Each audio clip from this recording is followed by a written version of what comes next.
Blouse ছিঁড়েছে, sari ছিঁড়েছে, বাচ্চাকে ফেলেছে, ওকে চুলের মুঠি ধরে মেরেছে, কোনো মহিলা পুলিশ ছিল না।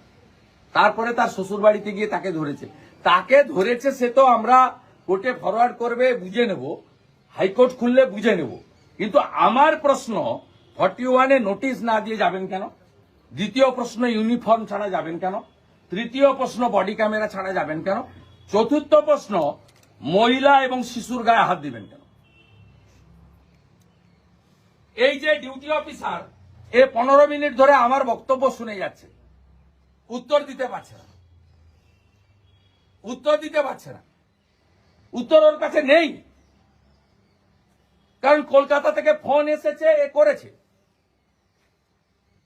আর এখানকার ওই মালটি যে কলেজ করে না, দালালি করে বেড়ায়, ফুটাপাটি, নিজের গ্রামে ভোটে হারে বুথে, সে কলেজ করে না এখানে সীতানন্দ কলেজে, সে এখানে তৃণমূলের হিন্দু নেতা।